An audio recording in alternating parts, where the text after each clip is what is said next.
नमस्कार प्यारे साथियों, स्वागत है आप सभी का स्टडी नाइट रिसर्च सेंटर में। सभी को मेरी तरफ से जय श्री राम, जय महाकाल, राधे राधे। और आज से हम कवर करने वाले हैं हिमाचल प्रदेश हाई कोर्ट के लिए मॉक टेस्ट नंबर 1 रहेगा ये। इसमें टोटल 100 सवाल हैं, सारे सेक्शन से सवाल हैं, तो ये हम कवर करने वाले हैं। तो बिना किसी देरी के स्टार्ट करते हैं इस मॉक टेस्ट को। आपको 2 घंटे का टाइम मिलेगा। तो पहला जो सवाल है वो मैं आपके लिए पढ़ता हूँ और वन बाय वन हम स्टार्ट करने वाले हैं। जैसे कि क्वेश्चन नंबर 1, टोटल हैं जी 100 सवाल। और आप सभी ज़रूर चेक करिएगा आपका स्कोर कितना है। कम से कम 68-70 के आसपास तो होना ही चाहिए, है ना? उसके आसपास बहुत ही ज़्यादा ज़रूरी है। ठीक है जी? चलिए जी, एचपी हाई कोर्ट के लिए ये हमारा मॉक टेस्ट रहेगा 1।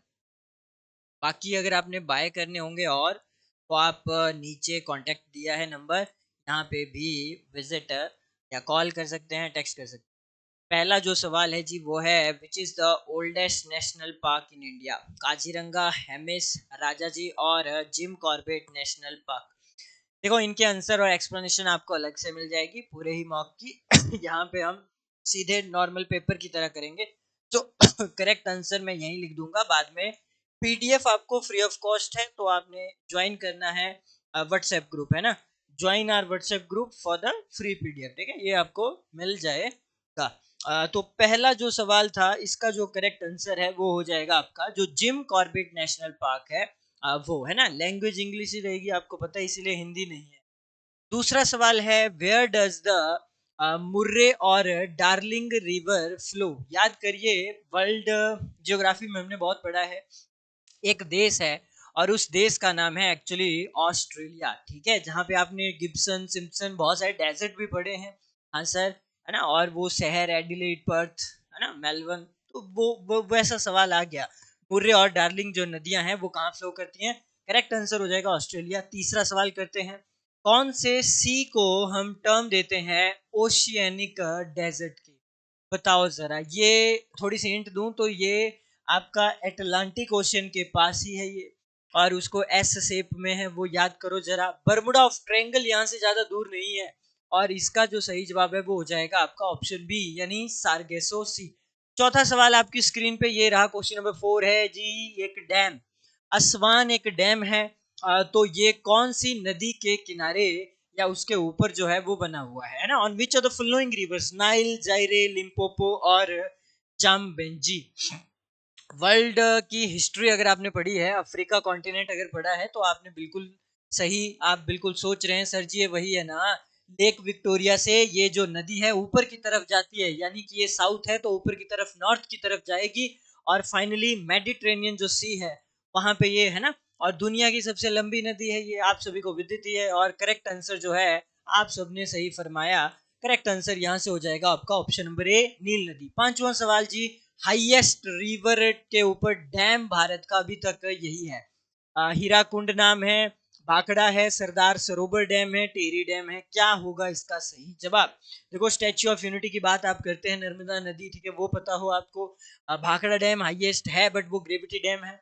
और हीराकुंड डैम पता ही आपको 25 किलोमीटर से ज्यादा है, तो दुनिया का सबसे लंबा है।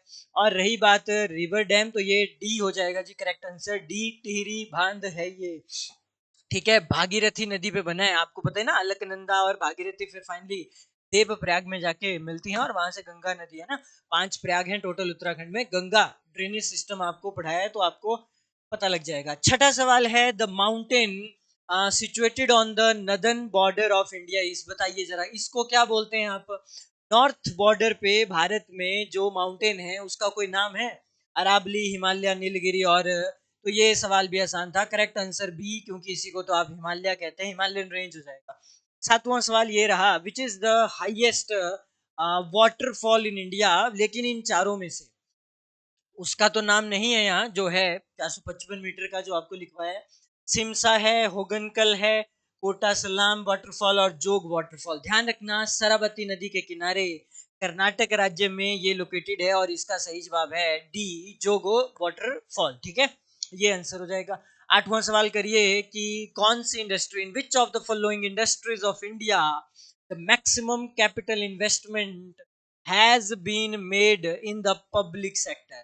ऑप्शन ए फर्टिलाइजर इंडस्ट्री है, आयरन स्टील इंडस्ट्री है, फार्मास्यूटिकल एंड केमिकल इंडस्ट्री है, या फिर पेंट इंडस्ट्री है। क्या आंसर देना चाहेंगे आप सभी? है ना, ज्यादा टाइम नहीं लेंगे हम, मतलब आपके पास बहुत होगा, यहाँ पे हम थोड़ा फास्ट करेंगे। और करेक्ट आंसर जो है प्यारे बच्चों वो हो जाएगा यहाँ से ऑप्शन नंबर बी, आयरन और स्टील इंडस्ट्री जो है वो ज्यादा है। मैक्सिमम कैपिटल इन्वेस्टमेंट यहाँ पे आपको देखने को मिलेगी।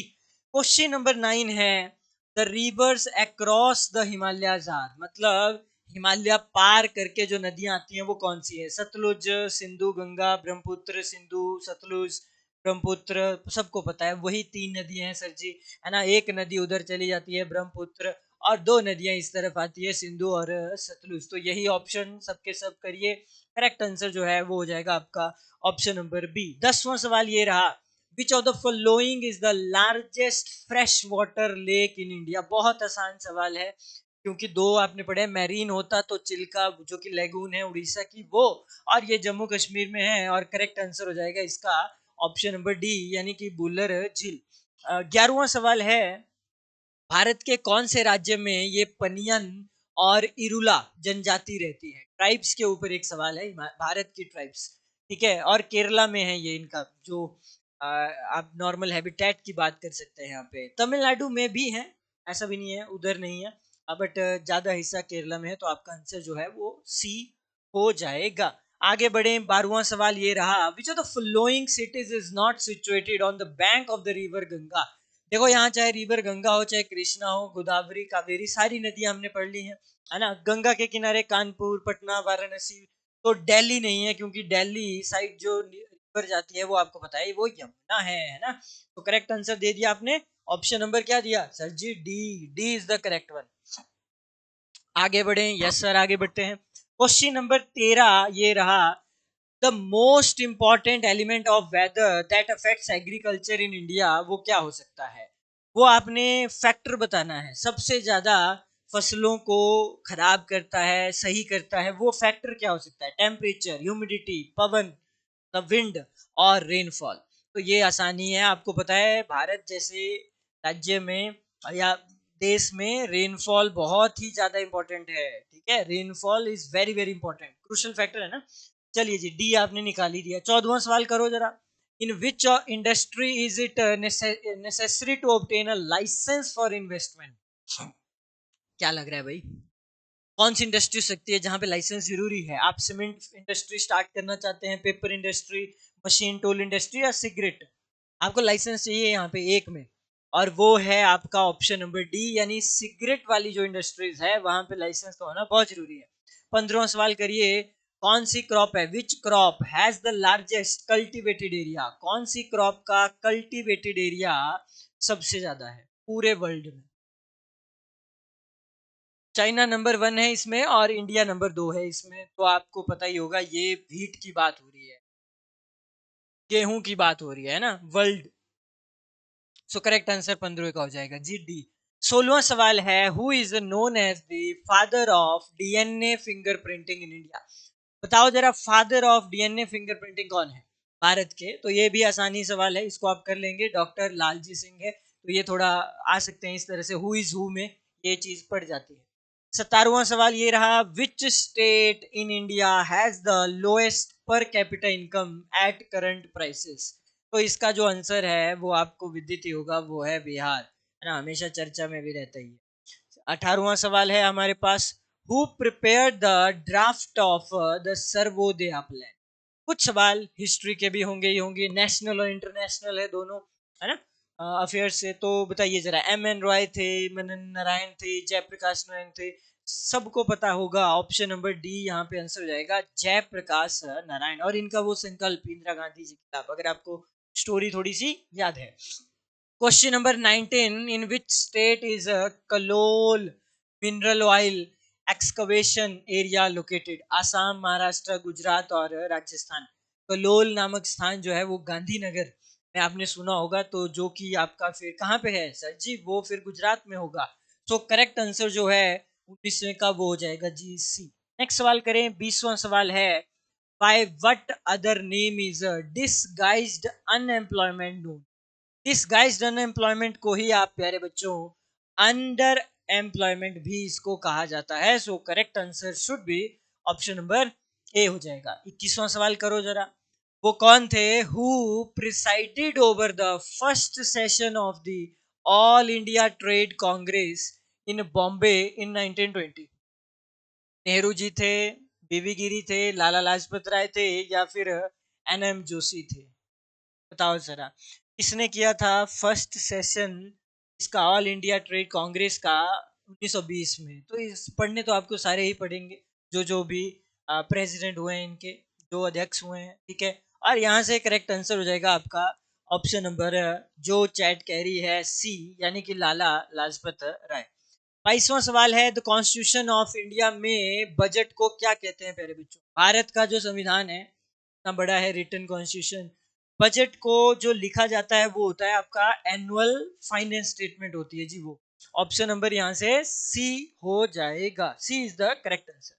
नेक्स्ट सवाल है, जो ट्रिप्स और ट्रिम्स टर्म्स होते हैं वो किससे रिलेट करते हैं? आईएमएफ से, डब्ल्यूटीओ से, आईबीआरडी से, या फिर आईडीए से? देखो हेडक्वार्टर के ऊपर सवाल आ रहेगा आपका, और यहाँ से आंसर हो जाएगा वर्ल्ड ट्रेड ऑर्गेनाइजेशन, डब्ल्यूएचओ, ये सब जेनेवा स्विट्जरलैंड में ही, ठीक है। सो करेक्ट आंसर 23 निकाल दिया सभी ने, आई होप। 24 करिए, नाबार्ड की फुल फॉर्म क्या है? आपने कई बार सुना होगा कि इस योजना के लिए नाबार्ड हिमाचल प्रदेश सरकार को इतने पैसे दे रही है। तो नाबार्ड की जो फुल फॉर्म है वो है national bank for agriculture and rural rural development, ठीक है। ये जो वर्ड आएगा रूरल, रिसोर्स नहीं होगा, ना रिसर्च होगा, ना रिलेटेड, ठीक है। तो करेक्ट आंसर निकाल देंगे आप बी, एब्रीविएशन चैप्टर से सवाल है। 25वां सवाल करिए, which of the following days जो है is celebrated as sports day? बताइए मेजर ध्यानचंद जी के लिए, है ना, इसकी हम बात करते हैं। तो इसका जो सही जवाब है वो क्या होगा? आसान है ये भी, इतना टफ नहीं है, और करेक्ट आंसर हो जाएगा आपका ऑप्शन नंबर सी, 29 अगस्त। चलो 26वां सवाल है, एक और सवाल देखो, डेज के ऊपर ही आ गया। इंटरनेशनल वुमेन्स डे सेलिब्रेट कब करते हैं बताइए? 5, 8, 10 और 12। अंतरराष्ट्रीय महिला दिवस कब सेलिब्रेट किया जाता है? बहुत आसान है, ऑप्शन नंबर बी करेंगे आप इसको 8 मार्च, अब 2025 को ही करेंगे इसको, ठीक है। और थीम भी इंपॉर्टेंट होती है, क्या थीम है करंट अफेयर के लिए? आगे बढ़ते हैं, 27 है, कामा सूत्रा एक किताब है, ठीक है जी, और ऑथर जो है वो कौन है? तो ये आपने, ये देखो बुक्स एंड ऑथर, ये हमने, ये आसान है, तो वत्स्यायन जो है इसका सही जवाब हो जाएगा।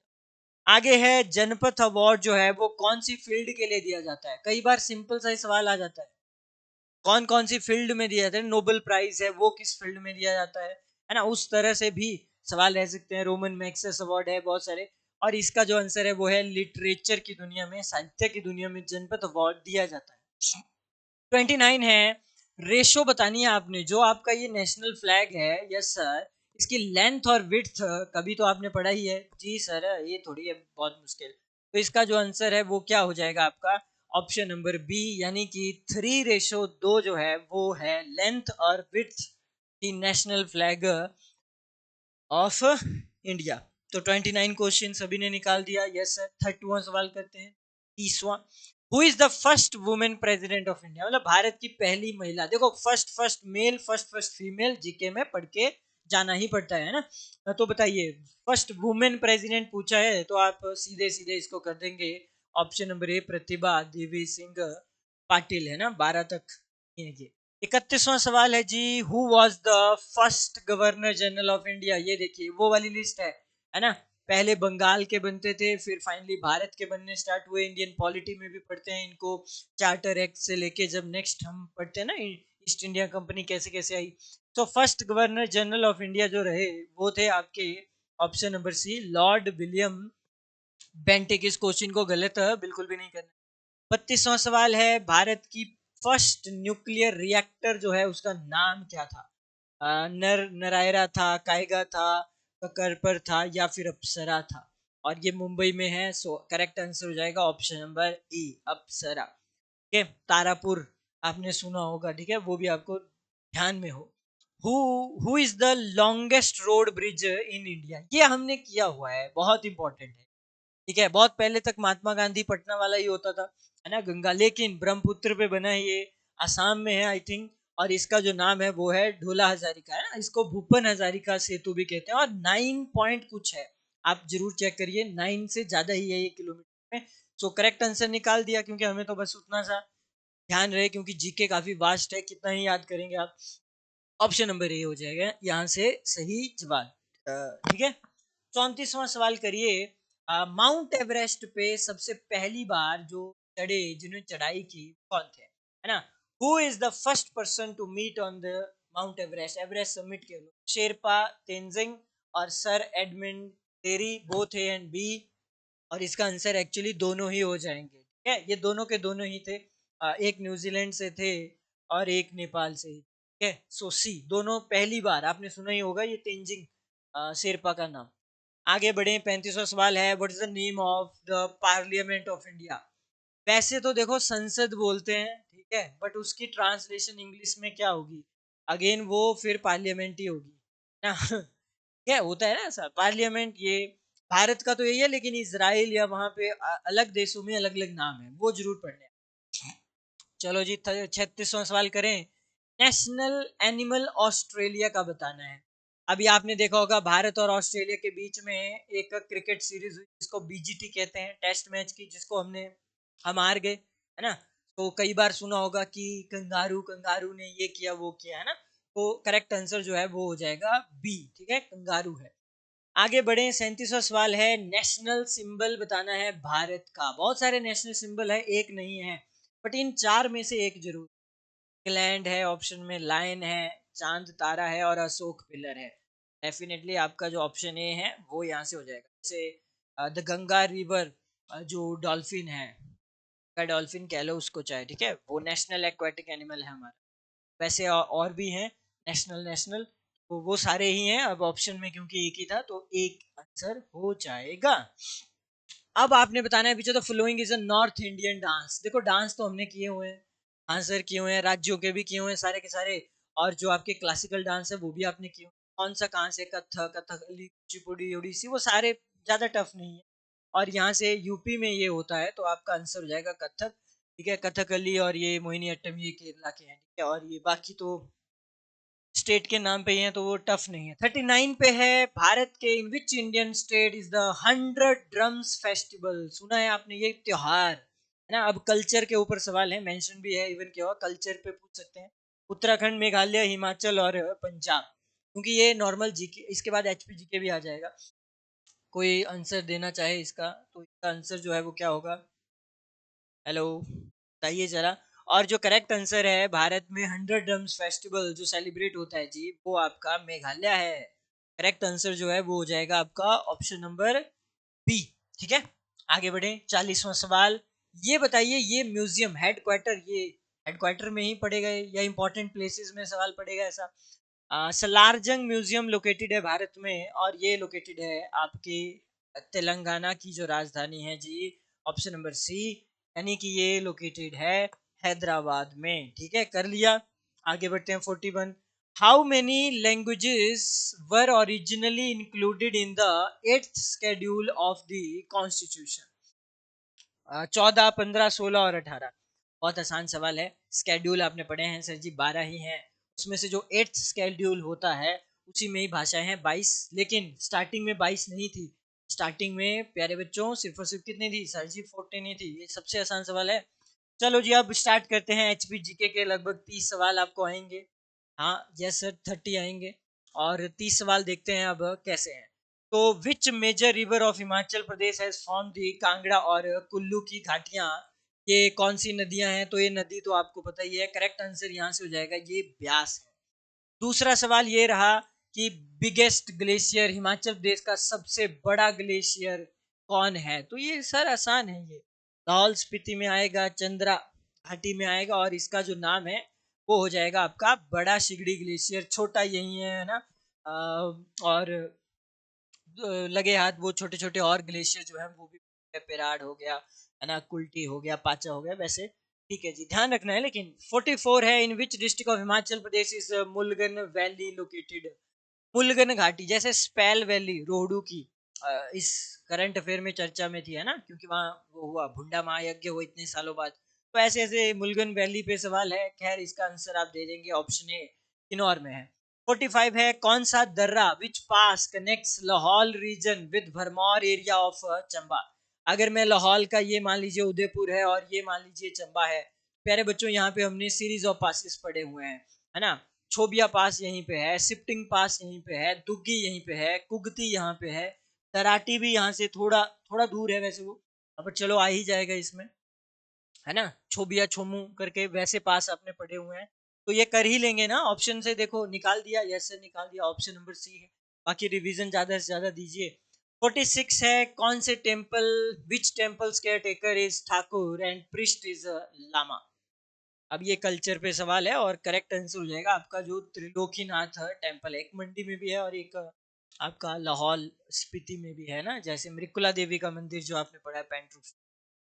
47 है, Kangra, Kullu and Lahaul Spiti came under the British in dash dash year. ये आपने अगर लड़ाइयाँ पढ़ी हैं, हिस्ट्री पढ़ी है, तो आपको पता होगा। कहानी जो है वो है 1846 की। 1846 में जो है ये ब्रिटिश इंडिया के पास चले गए थे। क्वेश्चन नंबर 48 है, where is the famous festival of Holi celebrated in a unique way. Holi का त्योहार अलग तरीके से जो सेलिब्रेट करते हैं वो हमीरपुर में करते हैं। हमीरपुर का जो सुजानपुर है, सुजानपुर तहसील, टीरा, ठीक है।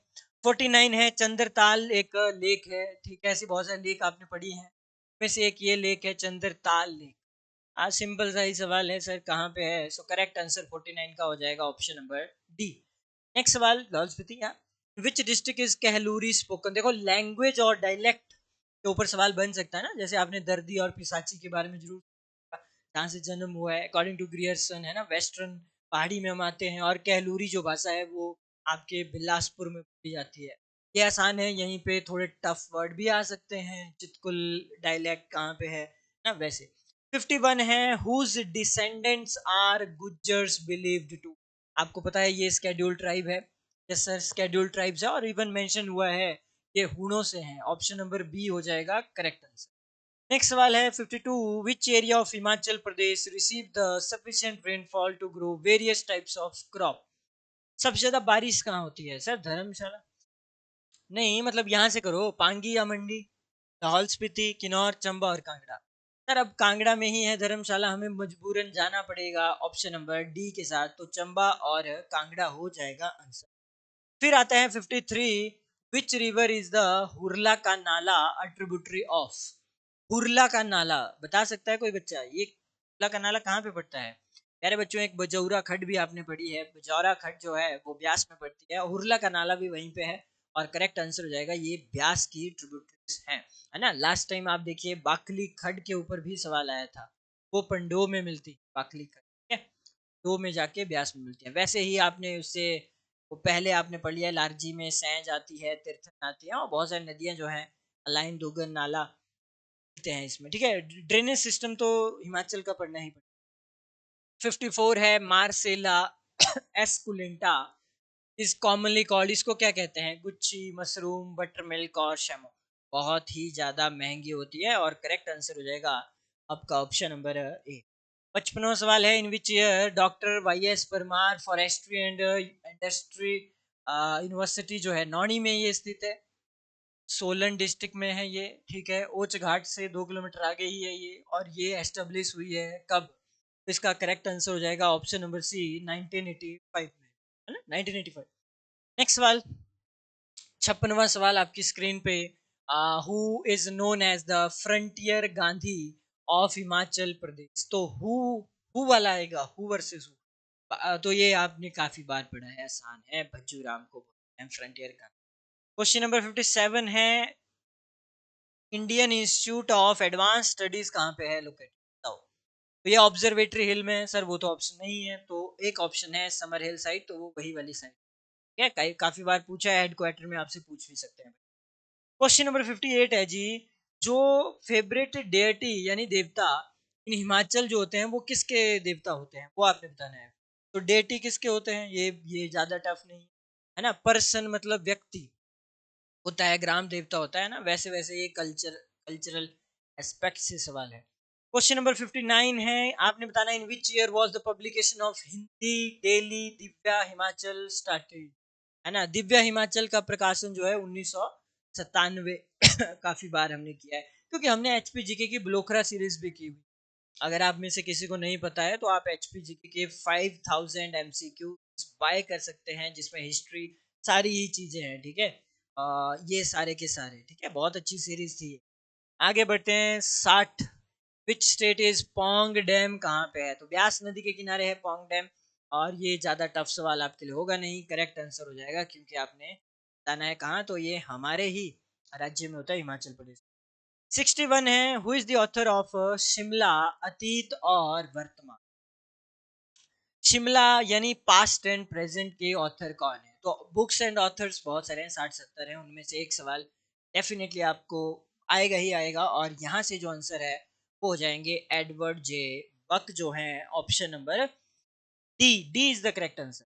62वां सवाल, why what name are the hills of Una and Hamirpur district known, तो ऊना और हमीरपुर के जिले अगर आप देखेंगे मैप में सबसे नीचे आते हैं, और ये शिवालिक श्रेणी में आता है ना, शिवालिक पर्वत।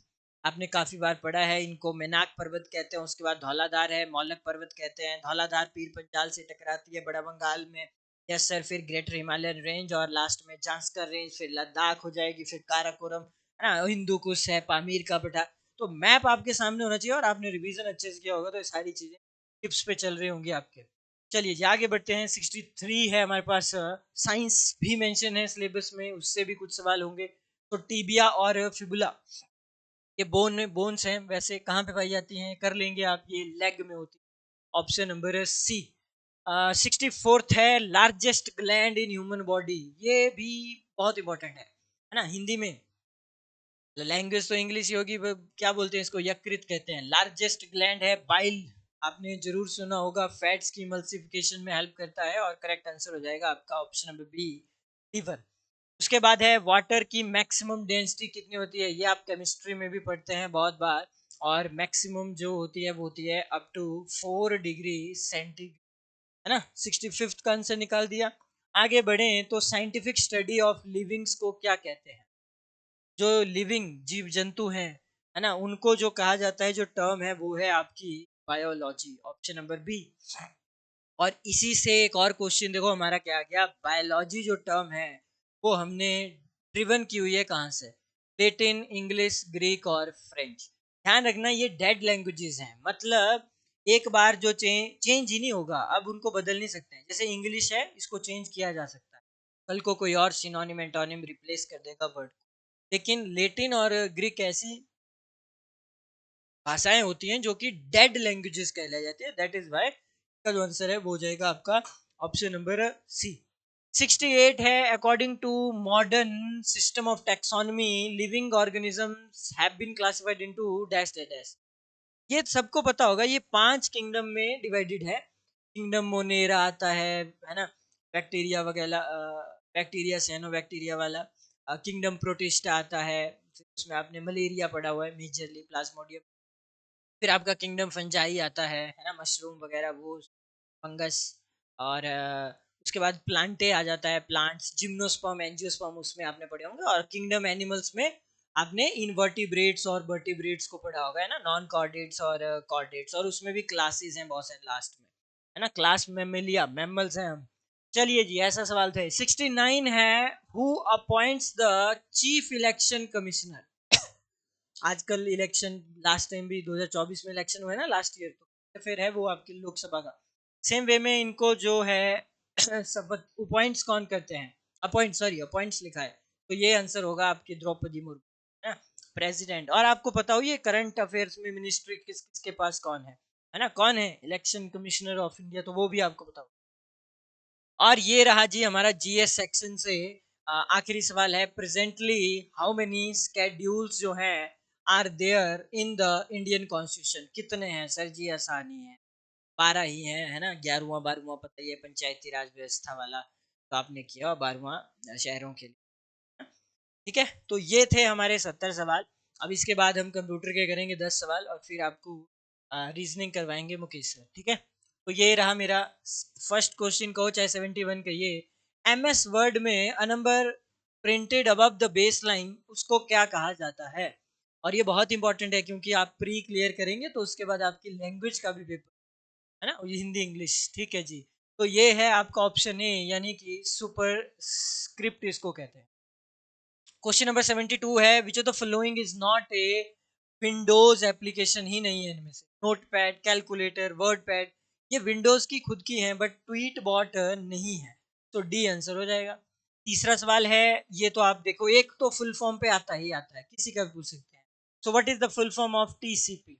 ये है ना आपने ट्रांसमिशन कंट्रोल प्रोटोकॉल, जी कहाँ जैसे लिखा है, ये यहाँ सेंट्रल किया है, यहाँ है डी में है, ये ट्रांसमिशन कंट्रोल प्रोटोकॉल। चलो जी आगे बढ़ते हैं। 74 है, बताओ जरा कीबोर्ड में आप शॉर्टकट की कौन सी लगाएंगे? Is use to switch to the next workbook window when more than one workbook window is open. बाकी control C, control B, control X, वो बहुत ही बेसिक हो जाएगा ना, बट हाँ वैसा सवाल भी पूछ सकते हैं, ठीक है। और ये कंट्रोल प्लस F6 जो है ये हो जाएगा, जब आप इसको ओपन करेंगे तो आपको लगेगा, ठीक है, स्विच होने के लिए, जैसे टैब के साथ आप चेंज हो जाते हैं, ठीक है। अगर MS वर्ड आप चलाएंगे ज़्यादा से ज़्यादा तो आपको, क्योंकि आपका काम ही वही बाद में। 75 पे है जी कि विच of the following is not a valid category of impact printers? तो प्रिंटर्स में जो नहीं आता है, मतलब चार हैं तो तीन आएंगे, एक नहीं आएगा। Valid category of impact printer, Daisy, wheel, line, drum और लेजर। और करेक्ट आंसर यहाँ से हो जाएगा आपका ऑप्शन नंबर डी, आपका लेजर प्रिंटर। 76 पे है MS वर्ड, तो आप बहुत ज़्यादा चलाते होंगे MS वर्ड, वो एग्जाम्पल है किसका, है ना? जैसे हम तो यूज़ करते ही हैं, देखो फाइल आपकी MS वर्ड से ही आती है। तो ये ऑपरेटिंग सिस्टम है, प्रोसेसिंग डिवाइस, एप्लीकेशन सॉफ्टवेयर है। यस, तो आपका एप्लीकेशन सॉफ्टवेयर है, ठीक है, ऑपरेटिंग सिस्टम नहीं है, इसका ध्यान रखिए। 77 पे है, ए और एन डिपेंड करता है ऑप्शन पे। is a central server on a computer network that enables connected clients to access the server storage capacity। ये कौन सी चीज से आपको पता चलेगा कि सर्वर में स्टोरेज कैपेसिटी कितनी? वेब बताएगा, एप्लीकेशन, प्रिंट या फाइल? सबको पता है ये फाइल सर्वर ही हो। करेक्ट आंसर हो जाएगा D, file server. Question number 78, hard disk, काफी ज्यादा सुना होगा हार्ड डिस्क, सबको पता है परमानेंट, अगर स्टोरेज की बात करेंगे तो हार्ड डिस्क की बात आती है, सीधा सा आंसर हो जाएगा आपका option number B. Question number 79 देखो क्या है, in dash view of Windows Explorer one can see miniature images of graphics and HTML files and preview of file contents। ये कहाँ से आप देख सकते हैं? टाइल्स, फिल्म स्ट्रिप, लिस्ट और थंबनेल, ठीक है, एक यूट्यूब वाली भी होती है। थंबनेल से जो है वो आप देख सकते हैं, है ना। In thumbnail view of Windows Explorer one can see the miniature images of graphics and HTML files and preview. और ये रहा जी हमारा आखिरी सवाल कंप्यूटर सेक्शन से, वर्कबुक, ये शब्द कहाँ लगता है? In a computer application is basically related to. Workbook आपने सुना होगा, इनमें से MS Word, PowerPoint, Adobe Reader और MS एक्सेल, है ना। आज के दौर में ये सारी चीजें आपको आनी ही चाहिए, ऐसे भी और वैसे भी, ठीक है। और करेक्ट आंसर यहाँ से हो जाएगा जी आपका MS एक्सेल, ठीक है। अब इस मॉक टेस्ट में आपका एक सेक्शन बचता है, जिस सेक्शन का नाम है जी रीजनिंग, ठीक है। अब आप करिए रीजनिंग के 20 सवाल और फिर आप लास्ट में अपना अपना स्कोर देखिएगा, 100 में से कम 68, 65, 70 कर तो होने ही चाहिए इस मौके। ओके जी।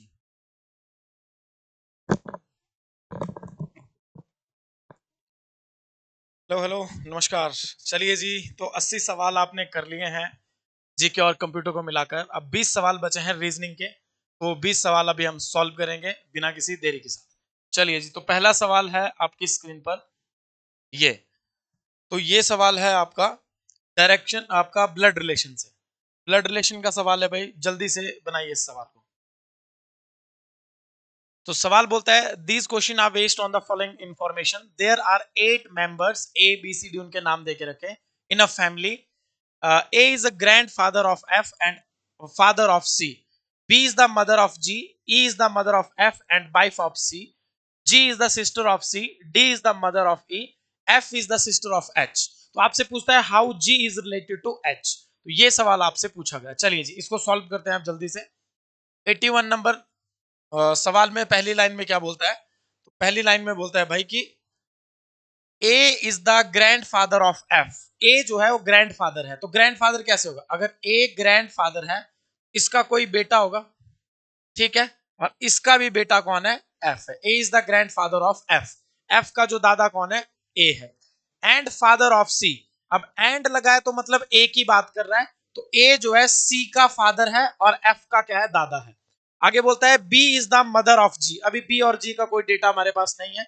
आगे बोलता है E is the mother of F, तो ई जो है एफ की मदर है, तो ई जो है एफ की मदर है, तो इसका मतलब ये क्या होगी, सी की पत्नी होगी। सी क्या है, मेल पर्सन है। एंड वाइफ ऑफ सी, यहां पे बोला भी है कि वाइफ ऑफ सी है।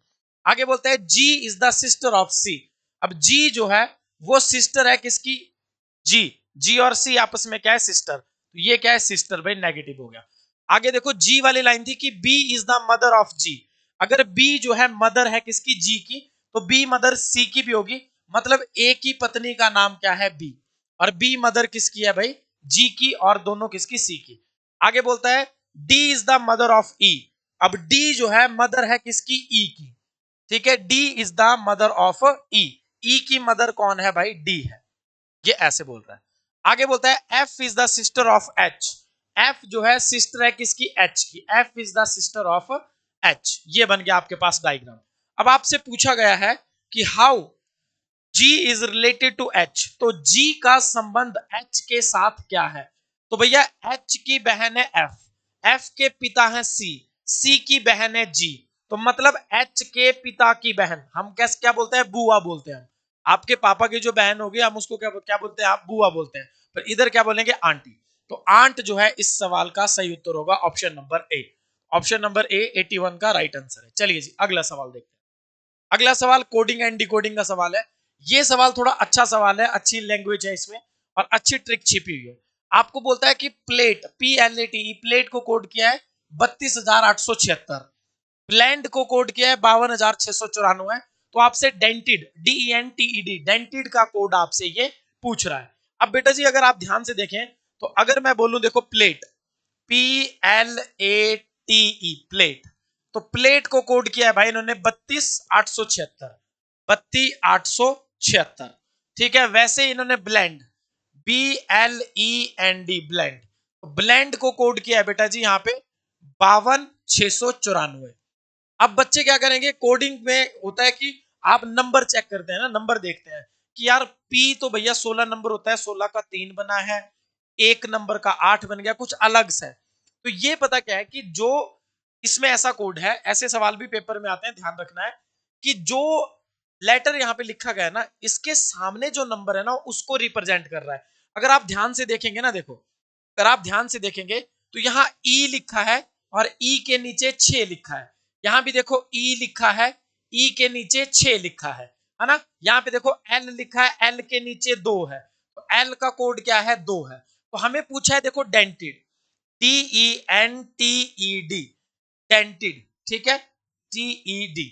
तो आपको पता है देखो डी के नीचे क्या लिखा है, डी के नीचे लिखा है 4, तो मतलब यहां भी 4 होगा और यहां भी 4 होगा। ऐसा कौन सा ऑप्शन है जिसमें फ्रंट में भी 4 है और एंड में भी 4 है, तो आप बोलेंगे sir ji option number C is the right answer.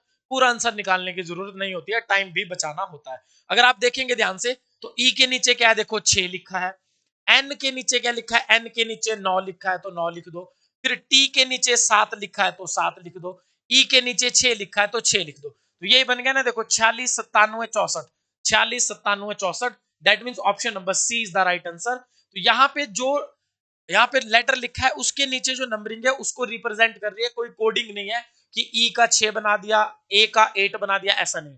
तो इस तरह से भी सवाल आपसे पूछा जाता है, तो ऐसी कोडिंग पे भी ध्यान रखना है कि सीधा सीधा जो दिया गया उसकी वैल्यू है। चलिए अगला सवाल, अगला सवाल आपका आ गया जी मिसिंग नंबर का, या ये है सीरीज को कंप्लीट करने का, नंबर सीरीज का सवाल। तो बोलता है 337, 354, 373, 394, 417, तो आगे क्या आएगा। अब आप देखेंगे अगर 337 और 354 में अंतर कितने का है, आप बोलेंगे सर जी 47 और 7, 17 का अंतर है, यहाँ 17 का अंतर है। आगे देखेंगे तो कितने का अंतर है जी, 9 4 13, 19 का अंतर है। आगे जी 21 का अंतर है। आगे बेटा जी ये देखो 23 का अंतर है। आगे कितने का अंतर आएगा, 25 का अंतर आएगा। तो 417 में अगर आप 25 जोड़ेंगे, 17 25 कितना हो जाएगा, 42। तो 442 इस सवाल का सही आंसर है, 442। चलिए जी अगला एक सेम सवाल ऐसा ही, क्योंकि एक एक दो दो सवाल आपको ऐसे रॉन्ग नंबर या मिसिंग नंबर से पूछ लिए जाते हैं। तो अगला सवाल है जी 31, 44, 58 और उसके बाद 73, 89। तो आगे क्या आएगा? अगर आप देखें 31 और 44 में कितने का अंतर है बेटा जी, तो आप बोलेंगे सर जी यहाँ तो 13 का अंतर है। यहाँ पे कितने का अंतर है, 13। और 44 और इसमें कितने का अंतर है जी, आप बोलेंगे सर जी 14 का अंतर है। 44 14 58 हो जाएगा। उसके बाद जी आगे तो 58 में 15 जोड़ेंगे तो 73 आएगा। फिर जी आगे तो आगे कितना आ जाएगा आपके पास, 15 के बाद कितना आएगा, 16। 73 और 16 कितना हो जाएगा, ये आगे कितने का गैप होगा जी, 17 का, क्योंकि ये 13 14 15 16 17। तो 89 में आपने क्या जोड़ना है, 17। तो 9 7 16 कितना आएगा जी, 106। 106 जो होगा इस सवाल का क्या हो जाएगा, सही उत्तर हो जाएगा, है ना। हाँ 89 है और 10 99 और 7 जी 106। चलिए जी 106 इज द राइट आंसर। चलिए अगला सवाल। अगला सवाल क्या बोलता है, अगला ये लेटर सीरीज का सवाल है। लेटर सीरीज में आपको ये बनाना होता है कि क्या कोड बनता है। अब आप देखेंगे इनमें भी टुकड़ों टुकड़ों में तोड़ना पड़ता है हमें। तो जैसे अगर मैं बोलूं, देखो ए 1 नंबर, सी 3 नंबर, फिर सी के बाद ये 5 नंबर, फिर ये 7 नंबर, तो आगे 9 नंबर, मतलब आई आएगा। क्या आएगा, आई। अब देखो आर, आर कितना होता है 18, ये कितना होता है 21। तो 18 3 21, 21 और 3 24, और 24, 24 के बाद कितना आ गया जी आपके पास, 24 के बाद 3 27, मतलब 1। तो यहाँ पे +2 किया गया पहले। तो देखो यहाँ पे 1 1 3 5 7 9, यहाँ पे 18 21 24 27, तो आगे आएगा 30। तो 26 और 4 होता है 30, 4 का मतलब डी होगा। यहाँ पे क्या होगा, डी। तो आई डी, आई और D, option number B is the right answer. Option number B जो है इस सवाल का सही उत्तर है। चलिए अगला सवाल। अगला सवाल है डिस्टेंस एंड डायरेक्शन का सवाल है। डिस्टेंस एंड डायरेक्शन के सवाल, बड़ा अच्छा सवाल है, बढ़िया सवाल है। देखते हैं इस सवाल में और क्या कहानी हमें देखने को। तो सवाल बोलता है कि study the information given below carefully and the answer the question of the that follow. Okay, there are 8 people, उनके नाम देके रखे हैं, are standing in a playground. J is 20 metre north of K. तो जे जो है, अगर मैं के जे जो है 20 मीटर दूर है नॉर्थ साइड में के, तो के ठीक है नॉर्थ साइड में 20 मीटर दूर क्या है, जे है। कितना है जी, 20 मीटर दूर। आगे बोलता है O is 15 metre south of N. अब ओ और एन का तो अभी हमारे पास डेटा पड़ नहीं, अभी हम के और जे के अकॉर्डिंग कुछ करेंगे। ठीक है, तो आगे एक बात अगर आपको दिख रही होगी कि P is 12 metre west of Q। Q के आगे लगा है विच, तो क्यू के बारे में बात कर रहा है। Q is in the middle of J and के। तो जे और के बीच में, मतलब यहां पे जे और के बीच में यहां पे है क्यू। यहां पे कौन है, क्यू। अब आगे बोला कि पी जो है वो 12 मीटर वेस्ट है क्यू के। तो क्यू से 12 मीटर इधर कौन है, पी है। इधर कौन है, पी। अब देखो पी से रिलेटेड कोई बात, तो आगे बोलता है देखो, अब जो ऐसा होता है ना, क्योंकि सवालों में लाइंस ऊपर नीचे होती है, ऐसा नहीं कि आपको एक बिल्कुल परफेक्ट वे में देंगे रखेंगे। तो जो जो चीजें आपको डायरेक्टली मिल रही हैं उनसे लिंक करके बनाओ। अब हमारे पास जे क्यू के एंड पी है, तो ऐसी लाइन पकड़ो जिसमें ये चीजें आती हो। जैसे मेरे को ये दिख रहा है कि M is 5 metre north of P. तो पी के नॉर्थ में 5 मीटर दूर यहाँ पे एम है, ये ऐसा बोल रहा है। ठीक है, अब देखो यहां तक एम भी आ गया हमारे पास। अब एम वाली कोई लाइन थी या ओ वाली कोई लाइन है, तो आप देखेंगे कि देखो ये एम वाली एक लाइन ये मिल गई कि N is 5 metre east of M. तो एम से 5 मीटर दूर यहाँ पे कौन है, एन है। यहाँ पे कौन है, एन है। अब एन जब आपको मिल गया तो हमें पी, ये वाली लाइन हमने कर लिया है। अब एल वाली लाइन हमारे पास आएगी और आपके पास बची क्या है, ओ। तो O is 15 metre south of N. तो भैया एन जो, एन से 15 मीटर दूर, 15 मीटर दूर मतलब यहां कर दो किसको, ओ को। यहां पे आ गया जी ओ आपका। अब ओ वाली लाइन होगी तो एक लाइन ये बच गई। L is 18 metre west of O. तो एल जो है 18 मीटर दूर है भाई, किससे, ओ से। एल यहां पे है। तो अब आपसे सवाल क्या पूछता है, what is the direction of J with respect to L. L के संदर्भ में जे की स्थिति क्या है। तो अगर आप एल को ऐसे बनाओ, यहाँ पे ये नॉर्थ होगा, ये ईस्ट होगा, ये साउथ होगा, ये वेस्ट होगा। तो एल के संदर्भ में जे कहां आ रहा है, आपको या दिख रहा है यहाँ। तो ये किसके बीच में, नॉर्थ और ईस्ट के बीच में है। तो आप बोलेंगे सर जी इस सवाल का आंसर नॉर्थ ईस्ट होगा। क्या होगा इस सवाल का आंसर बेटा जी, नॉर्थ ईस्ट जो है इस सवाल का सही उत्तर है। तो ऐसे ये थोड़ा अच्छा सवाल था, थोड़ा आपका ये टाइम कंज्यूमिंग था, पर आपको थोड़ा स्पीड में ऐसे सवालों को करना होता है। ऐसे सवालों में शॉर्टकट नहीं लगाया जा सकता, आपको थोड़ा डायग्राम का सहारा लेना पड़ेगा। अब इनमें नंबरिंग करने की जरूरत नहीं है कि 20 मीटर, 10 मीटर, 15 मीटर, पर जैसा जैसा बोला है वैसे आप कर दो। चलिए जी अगला सवाल। अगला सवाल आ गया जी, सिटिंग अरेंजमेंट का सवाल है। आपको बोलता है A P R x S and Z are sitting in a row, S and Z are sitting in a center, A and P are at the ends, R is sitting to the left of A। अब देखो ना, आपके पास ये line है, कितने लोग हैं भाई, 3 और 3 6, मतलब 1 2 3 4 5 और 6, ये है 6 लोग। अब इसमें क्या बोलता है कि S और Z जो है वो सेंटर में बैठे हैं। तो S को यहां बिठा दिया मैंने, Z को यहां बिठा दिया, सेंटर में है, 2 इधर बच गए, 2 इधर बच गए। आपको बोला A और P जो है वो एंड पॉइंट पे है, पर हम ये नहीं कर सकते कि A को यहां डाल दिया, P को यहां। क्यों नहीं कर सकते, क्योंकि आपको एक लाइन बोली है कि R जो है वो P के A के लेफ्ट में है, तो A को ऑटोमेटिकली यहां बैठना पड़ेगा, इसके लेफ्ट में R यहां आएगा, और P जो है आपका यहां होगा, बचा क्या X, तो X आपका यहां पे बैठेगा। अब हमसे पूछा है who is to the right of P, तो P के राइट में कौन बैठा है बेटा, तो P के राइट में X बैठा है, तो X is the right answer of this question. चलिए जी नेक्स्ट सवाल की तरफ चलें। अगला सवाल, अगला सवाल देखो, ये मिरर इमेज का सवाल है, मिरर इमेज। अब मिरर इमेज में आपको क्या बोलता है, select the correct mirror image of the given figure when the mirror is placed at a line A B. अब ये आपके पास एक ऑब्जेक्ट है, इसके आगे मिरर लगाया, तो आपने बताना है कौन सा ऑप्शन इसका राइट होगा। अब देखो मिरर की कहानी क्या होती है ना, अगर ये मिरर लगाया है, इधर आपके पास मान लीजिए आपने कुछ लिखा है, तो जैसे अगर मैं ऐसे बना दूं कि ऐसा कुछ Z लिखा है, तो जो मिरर के नजदीक होता है ना, वो नजदीक होता है वो आपको यहां दिखेगा, और जो दूर होता है वो आपको दूर दिखेगा। मतलब ये ऐसे दिखेगा आपको, ऐसे। अब इससे ये देखो दूर जा रहा है, तो आपको इसको दूर ले जाना पड़ेगा, फिर ये वाली चीज नजदीक है, तो ये वाली चीज नजदीक यहाँ पे दिखेगी।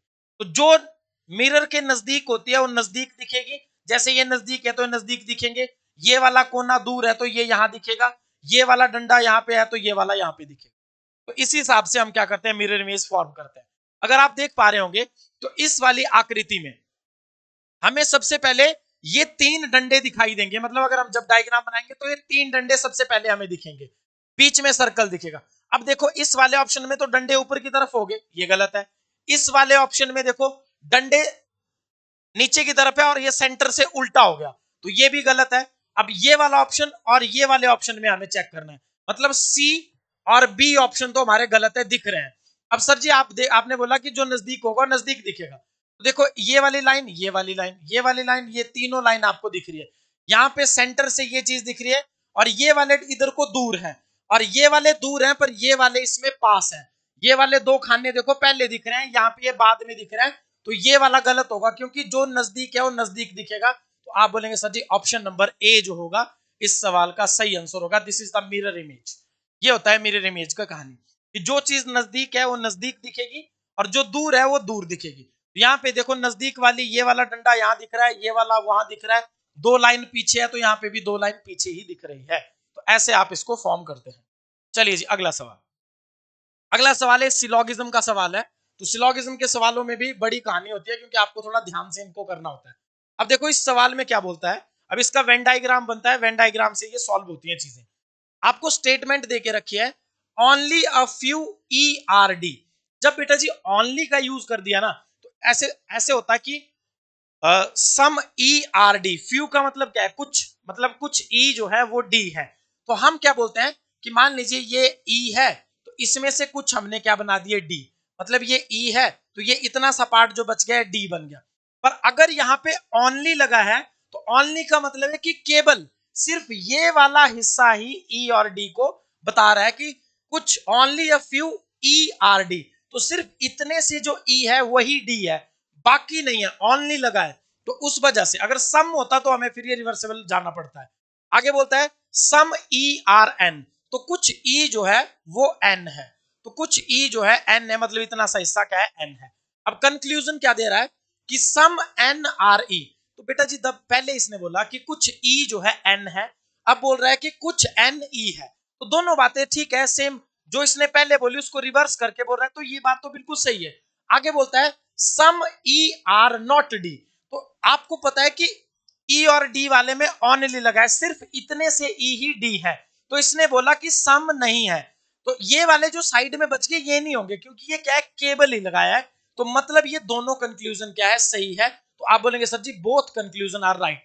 अगर ये बोलता कि some E are not D बोला इसने, क्योंकि यहाँ पे नॉट लगा है, यहाँ पे ओनली लगा है, तो आप क्या बोलेंगे सर जी दोनों कंक्लूजन सही होंगे, क्योंकि केवल इतने से ई ही डी है, बाकी जो बच गए ये नहीं है, तो इस वजह से दूसरे वाला कंक्लूजन भी आपका क्या है, राइट है, तो बोथ द कंक्लूजन फॉलो कर जाएंगे यहाँ पे। चलिए जी अगला सवाल। अगला सवाल है आपकी स्क्रीन पर, ये वर्ड अरेंजमेंट का सवाल है कि आपको ये जो वर्ड्स देके रखे हैं 1 2 3 4 5, इनको आपने अरेंज करना है एक, जैसे आपके जो डिक्शनरी होती है डिक्शनरी के अकॉर्डिंग कि कौन अक्षर पहले आएगा। जैसे आपने 10th में देखा होगा कि बोर्ड के जब एग्जाम होते थे तो जिनका नाम ए से शुरू होता था उनके रोल नंबर पहले, फिर बी वाले, फिर सी वाले, तो ऐसे करके आते हैं।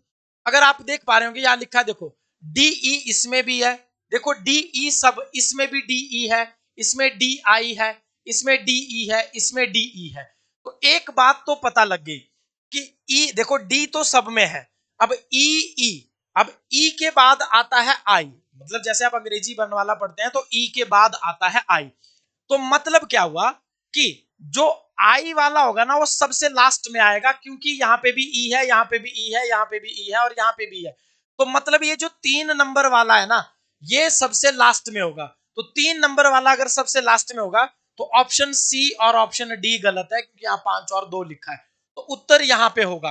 अब देखो आपको पूरा आंसर निकालने की जरूरत नहीं होती है, अगर आप देखो इस ऑप्शन में भी 4 4 है, 1 1 है, तो यहाँ पे गड़बड़ कहाँ है, 2 और 5 में, तो आप 2 और 5 में चेक करो कि 2 पहले आएगा या 5 पहले आएगा, तो 2 और 5 को अगर आप चेक करें तो देखो 2 वाले में यहाँ पे भी क्या है, डी ई है, 5 वाले में भी डी ई है, इसके बाद यहाँ एस है, यहाँ पे एन है, तो एन पहले आता है, एस बाद में आता है, मतलब 5 पहले आएगा, 2 बाद में आएगा, तो 5 पहले चाहिए, 2 बाद में चाहिए, तो इसका मतलब है कि ऑप्शन नंबर बी जो होगा वो राइट होगा और ऑप्शन ए गलत हो जाएगा। चलिए जी अगला सवाल। अगला सवाल आ गया ये जी मिसिंग नंबर का सवाल है कि एक आपको ये पूरा फॉर्मेट दे के रखा है, इसमें आपने मिसिंग नंबर को ढूंढना है, तो आपको ये या तो ये वर्टिकली या तो हॉरिजॉन्टली सॉल्व करने होते हैं, पर कोशिश ये करें कि छोटे नंबर से बड़ा नंबर बनाया जाए। अब देखो 7 6 3 को कुछ कंबाइन करके 48 बनाया गया, 4 9 8 को जोड़कर 63 या कुछ गुणा भाग करके 63 बनाया गया, तो 2 5 7 का आपसे पूछ रहा है कि आगे क्या बनेगा। तो अगर आप देख पा रहे होंगे तो इसको अगर मैं ऐसे लिखूं कि 7 जमा 6 जमा 3, तो 7 6 13 3 16, तो 16 को अगर मैं 3 से गुणा करूंगा तो 48 आ जाएगा। क्या अगले वाले में भी ऐसा ही है? तो आप देखेंगे सर जी 9 4 13, 13 और 8 21, तो 21 आ गया, 21 का 3 से गुणा करूंगा तो 21 या 63, तो मतलब ये पैटर्न फॉलो हो रहा है। तो यहाँ पे क्या बनेगा आपके पास बेटा, तो यहाँ पे बनेगा 2 जमा 5 जमा 7 और गुणा में कितना जी बाहर से 3, तो कितना आ जाएगा जी 7 7 14, 14 3 42, तो इस वाले जो क्वेश्चन मार्क के स्थान पर क्या आएगा, 42 आएगा, option number B, option number B जो होगा यहाँ पे सही आंसर होगा। चलिए जी अगला सवाल। अगला सवाल बोलता है कि 7:30 बजे घड़ी की सुइयां, घंटे की सुई और मिनट की सुई में कितने डिग्री का एंगल बनेगा। अब एंगल का फॉर्मूला होता है बेटा जी, आपको पहले भी बताया मैंने, एंगल का फॉर्मूला होता है कि 11/2m माइनस 30h, और ये होता है बेटा मॉड के अंदर, मतलब अगर नेगेटिव उत्तर भी आए तो पॉजिटिव हो जाएगा, तो 11/2 m का मतलब है कितने मिनट है, 30 मिनट, यहाँ पे 30 लिख दिया, गुण माइनस में 30 गुणा h, h का मतलब है घंटे, तो कितने घंटे है जी 7 घंटे, तो अगर आप देखेंगे तो ये 15 बार में कट जाएगा, और 15 गुणा 11 करेंगे तो कितना आएगा 165, और माइनस में 210 होगा, और किसके अंदर मॉड में, अब उत्तर माइनस में आएगा तो हमें लेना किसमें है, प्लस में, तो आपके पास कितना बन रहा है 210 और ये कितना है 165, तो 65 और 35 35 10 45, तो कितने डिग्री का एंगल बनेगा जी 45 डिग्री का एंगल बनेगा, तो option number B is the right answer. 45 degree का यहाँ पे क्या बनेगा, एंगल बनेगा। चलिए अगला सवाल। अगला सवाल अल्फाबेट टेस्ट से है। बोलता है अच्छा ये तो रैंकिंग का सवाल है। Priyanka ranked 6th from the bottom and 28th from the top in a class. How many students are there in a class? अब आपसे टोटल स्टूडेंट्स पूछता है, तो टोटल का फॉर्मूला क्या होता है बेटा, left plus right minus one, left plus right minus one. तो लेफ्ट एक पोजीशन आपकी 6 है, एक पोजीशन आपकी 28 है, माइनस वन करेंगे, 28 6 34 और माइनस 1 33। तो पूरी कक्षा में कितने बच्चे हैं, 33 बच्चे हैं। तो टोटल कितना आएगा जी, 33 जो है इस सवाल का सही आंसर होगा। चलिए अगले सवाल की तरफ चलते हैं। 94 में ये सवाल जो है आपका वेन डायग्राम का सवाल है, मतलब आपका क्यूब एंड डाइस का सवाल है, डाइस का सवाल। यहाँ पे आपको ये ओपन डाइस दिया है। अब आपको बोलता है कि इस ओपन डाइस का यूज करके आप बताओ कि कौन सा जो है डाइस बनाया जा सकता है। अब ओपन डाइस की कहानी होती है कि हर तीसरा बंदा एक दूसरे का अपोजिट होता है। जैसे पहला, दूसरा, तीसरा, तो एम का अपोजिट ओ होगा और ओ का अपोजिट एम होगा। वैसे यहां देखो पहला, दूसरा, तीसरा, तो P का अपोजिट R होगा, R का अपोजिट P होगा। बचा क्या, Q एंड N। तो Q और N आपस में अपोजिट होंगे, ये जो बच गए ये आपस में अपोजिट होंगे। अब देखो जो अपोजिट फेसिस होते हैं ना, वो कभी भी एडजेसेंट पे नहीं आते हैं। मतलब क्या कि अगर यहाँ पे N है तो N का अपोजिट है Q, तो अगर यहाँ N है तो यहाँ Q नहीं आ सकता। ठीक है, एडजेसेंट फेस पर अपोजिट नंबर या अपोजिट वैल्यू नहीं आती है। तो देखो n का अपोजिट है q या q का अपोजिट है n। तो अगर आप देखेंगे पासा आपने देखा है ना, तो जहां एक लिखा होता है ना, एक के नीचे वाली साइड में 6 होगा, अगर ऊपर 2 होगा तो नीचे 5 होगा, अगर ऊपर 3 होगा तो नीचे 4, आपके पास कितना आएगा, 4 आएगा, मतलब टोटल 7 होता है। तो अगर आप देखेंगे तो अपोजिट लेटर कभी भी नहीं आएंगे। तो n का अपोजिट q है, यहाँ n भी है q भी है, मतलब ये ऑप्शन गलत है। आगे देखो MOR, तो M का उल्टा O है, O का उल्टा R है, मतलब M और O इकट्ठे नहीं हो सकते, ये भी गलत है। आगे NQP, तो अब देखो NQP, अब N का उल्टा Q है, तो N का उल्टा अगर Q है बेटा जी, तो ये भी तो नहीं आ सकता। तो बचा क्या, ऑप्शन नंबर डी। अब देखो यहाँ पे है PNO, तो P देखो P R का उल्टा है तो R है नहीं है, N जो है Q का उल्टा है तो Q है नहीं है, M जो है O का उल्टा है तो M यहाँ पे नहीं है। तो आप बोलेंगे सर जी इस ओपन डाइस को अगर हम बंद करें तो ये वाला डाइस बनाया जा सकता है, option number D. Option number D वाला डाइस जो है यहाँ पे बनाया जा सकता है। चलिए जी अगला सवाल। अगला सवाल है बेटा जी, ये फिगर सीरीज का सवाल होता है कि एक फिगर आपको देके रखी है, इस फिगर में आपने पता करना है कि क्वेश्चन मार्क के स्थान पर कौन सी फिगर आएगी। क्वेश्चन मार्क के स्थान पर कौन सी फिगर जो है यहाँ पे आपको दिखेगी। अगर आप देख पा रहे होंगे पहले वाले खाने में 6 बॉक्सेस हैं, उसमें से पहले नंबर वाला रंग से मतलब पूरा टोटली भरा है, फिर दूसरा है, फिर ये तीसरा हो गया, फिर जी ये चौथा हो गया, तो अगला जो आएगा उसमें 4 और 1 5, मतलब ये वाला भी भरा होगा। तो ये वाला भी भरा होगा, मतलब एक ही खाली होगा। तो ये उल्टा है, ये पूरे भरे हुए हैं, ये खाली है, तो बचा क्या, ऑप्शन नंबर बी 1 2 3 4 और ये खाली रह जाएगा। तो ये सीरीज को ऐसे कंप्लीट किया गया है। चलिए अगला सवाल। अगला सवाल आ गया जी अल्फाबेट टेस्ट का। Which letter will come fourth to the left of 12th from the left. अब लेफ्ट और लेफ्ट होते हैं तो क्या होते हैं, माइनस, या राइट और राइट होते हैं तो क्या होते हैं, माइनस। तो यहां पे आपको दिया है 4 लेफ्ट और दिया है 12 लेफ्ट, तो ये आपस में माइनस हो जाएंगे, तो माइनस होके बचेगा 8 लेफ्ट। तो लेफ्ट साइड मतलब ए से शुरू करके हम काउंट करेंगे, 8वें नंबर पर क्या आता है, तो 8वें नंबर पर आता है बेटा जी एच। तो एच जो होगा इस सवाल का सही उत्तर होगा एच। कभी भी लेफ्ट लेफ्ट हो तो माइनस होता है, राइट राइट हो तब भी माइनस होता है, मतलब दोनों सेम हो तो क्या होगा, माइनस। अगर एक लेफ्ट एक राइट होगा तो प्लस किया जाएगा। चलिए जी अगला सवाल, 97 नंबर सवाल। अब देखो यह है अल्फाबेट सीरीज का सवाल। इसमें सीरीज को हमने कंप्लीट करना है, जो खाली जगह है यहाँ पे हमने कुछ फिलअप करना है ऑप्शन से उठा के। अब देखो मैंने इसके बहुत अच्छे तरीके बताए हैं कि कभी भी इसको पूरा सॉल्व नहीं करते हैं, आपको बाई ऑप्शन अगर आप जाएंगे तो आपको जल्दी आंसर मिलेंगे। अब आप देख पा रहे होंगे ना कि यहां पे ए के बाद क्या है, बी, इस वाले ए के बाद भी बी है, तो इस वाले ए के बाद भी बी होना चाहिए। अब इस वाले ए के बाद अगर बी होगा और सभी ऑप्शन के एंड में देखो डी है, तो मतलब यहां तो डी आएगा ही आएगा। अब दूसरे नंबर पे लास्ट से सेकंड लास्ट नंबर पे हमने बी पुट किया है, तो यहाँ सी और सी है, मतलब ये दोनों ऑप्शन तो गलत होने चाहिए। अब आप देख पा रहे होंगे कि ये क्या बन रहा है, ये सर जी ये बन रहा है A B C D E. तो क्या हम इसको ऐसे बना दें कि ये सर जी ये देखो दोनों में ए बी है, यहाँ पे सी है और यहाँ पे डी है, तो अब यहाँ पे क्या आएगा डी। तो ये क्या बना देखो ए फिर ए बी फिर ए बी सी फिर ए बी सी डी फिर A B C D E. तो हमने क्या पुट करा B C D B D. तो B C D B D मतलब ऑप्शन नंबर बी जो होगा यहाँ पे फिल किया जाएगा और इससे ये पैटर्न पूरा हो जाएगा। तो ये पैटर्न कैसा है, ए फिर ए बी फिर ए बी सी फिर ए बी सी डी फिर A B C D E. तो ऐसे ये पैटर्न यहाँ पे चला हुआ है। चलिए जी, आसान सवाल होते हैं रीजनिंग में, बस आपको थोड़ा ध्यान से करना होता है और कुछ नहीं। अब ये ऑड वन आउट का सवाल है, आपको बोलता है इस सवाल में इन चारों में से कोई एक चीज अलग होगी, तीन चीज सेम होगी। तो आपको देख रहे ध्यान से, बड़ा आसान सवाल है। यहाँ पे लिखा है बनाना ग्रेप्स और एप्पल। तो बनाना ग्रेप्स एप्पल क्या है, फ्रूट्स हैं, और कॉलीफ्लावर क्या है, सब्जी है, मतलब वेजिटेबल है। तो भैया ये तीन जो है सेम कैटेगरी के है, ये चौथा अलग है, तो यहाँ पे आप बोलेंगे cauliflower is the right answer. चलिए जी, अगला सवाल, दो सवाल बचे हैं। अब ये सवाल भी कैसा होता है बेटा, वेन डायग्राम का सवाल होता है। अब इसमें आपको थोड़ा सा एनालाइज करना होता है कि हमें दिया क्या है। अब देखो यहाँ पे एक जो सर्कल बनाया गया, सर्कल क्या लिखा है, ब्लैक कार्स। तो सर्कल के अंदर जितने नंबर आ रहे हैं उतनी आपके पास काले रंग की कार है। ट्राइंगल बता रहा है कि नीले रंग की कार है, ब्लू कार्स। और आपके पास जो है ये जो स्क्वायर है ये बता रहा है कि रेड कलर की कार्स है, रेड कलर की कार्स। तो आपसे यहां सवाल यही पूछा है, how many red cars are there.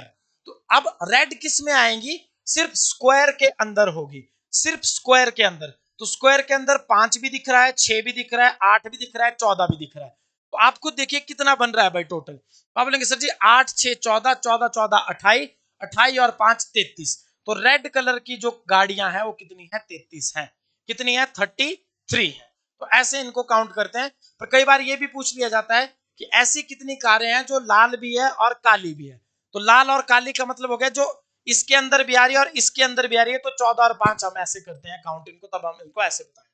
चलिए जी, अगला सवाल और अंतिम सवाल, बेहतरीन सवाल है ये।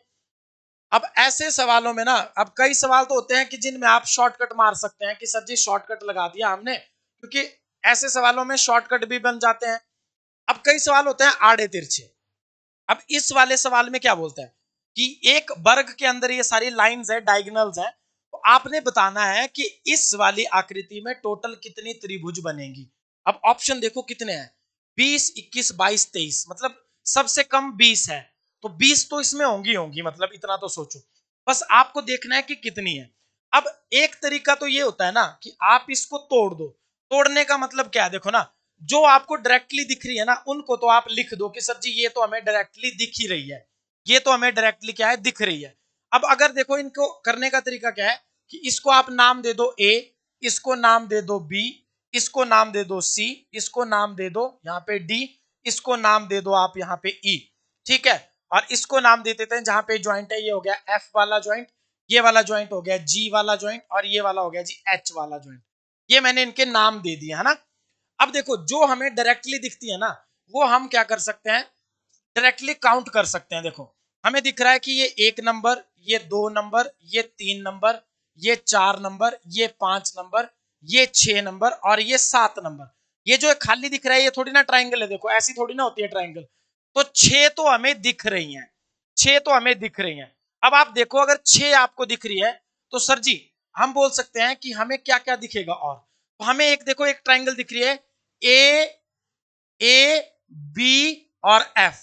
देखो ए बी और एफ, तो एक ट्राइंगल हमें दिख रही है ए बी और एफ। ठीक है, ए बी और एफ। एक दिख रही है हमें देखो ए बी और डी, ए बी डी को मिलाऊंगा तो एक ट्राइंगल बन जाएगी। एक मेरे को दिख रही है जी ए बी और डी, ए बी और डी। उसके बाद दिख रही है मेरे को सी, देखो सी बी और ई, सी बी ई, ऐसे ये पूरी यहां से यहां तक बन रही है। तो एक दिख रही है सी बी और ई। ऐसे हमें ये क्या करना पड़ेंगे, सारे काउंट करना पड़ेंगे। अगली क्या दिख रही है भाई सी, अब सी को पकड़ो। जब सी बी ई आ गया तो सी बी और डी भी तो बन जाएगा, तो सी बी और डी भी एक ट्राइंगल बन रहा है, सी बी डी भी एक ट्राइंगल बन रहा है। उसके बाद बेटा जी ई ए सी, देखो ई ए और सी, तो एक आपके पास क्या बन रही है, ई ए और सी, ये भी ट्राइंगल है। अब जितनी हमने लिख ली ये तो बन रही है, पर इनके अलावा भी हमारे पास कुछ ना कुछ डेटा आपके पास यहाँ पे निकल के आ रहा है। आगे देखो ई ए और डी, ई ए डी, तो ई ए डी भी एक बन रही है, ई ए और डी। ठीक है, अब ई को ही पकड़ के और बनाओ, तो आप बोलेंगे सर जी ई ए और एफ, ई ए एफ, देखो ई ए एफ ऐसे बन रही है। एक आपके पास क्या बन रही है, ई ए और एफ, ये बन रही है आपके पास। उसके बाद क्या आएगा आपके पास, सी ए डी, सी ए और डी, देखो सी A D, C A D हमने अभी लिखा नहीं है देखो, तो सी ए और डी भी बन रही है। तो कितनी होगी टोटल हमारा, 7 तो है, 7 और 4 11, 11 और 4 15, अभी तो 15 ही बनी है भाई, अभी तो और भी बनेगी। तो और क्या देख पा रहे हैं आप, ई, देखो अगर आप देख पा रहे होंगे ई बी और H, E B H, E B H भी बन रही है भाई, क्या बन रही है, ई बी और एच, ई बी एच बन रही है। और ई से रिलेटेड और ढूंढेंगे कोई, तो और क्या मिलेगा आपको भाई, देखिए जल्दी से,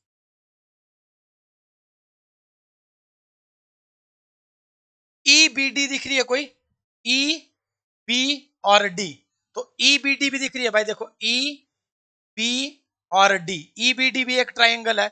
उसके बाद बेटा जी सी, सी वाली, जी वाली और डी वाली, तो सी जी और डी भी आपको दिख रही है।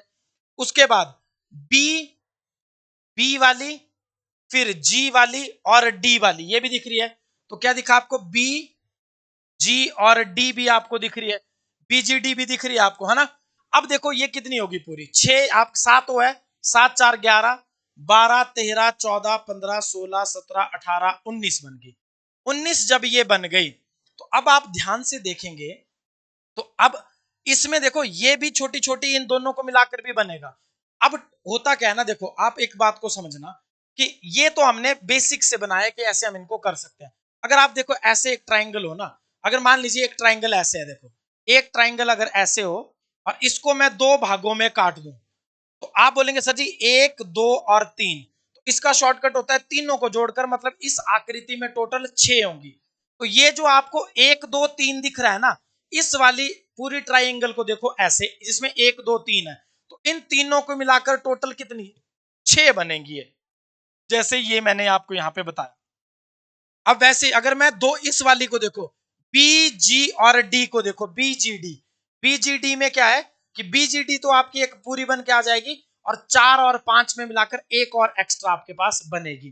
तो टोटल कितनी हो जाएंगी ये बेटा जी, तो 19 और 3 यहाँ पे आएगी 22, और एक आपके पास ये बीजीडी वाली जो मैंने यहाँ भी लिखी है वो भी आपके पास वहां पे कवर हो जाएगी।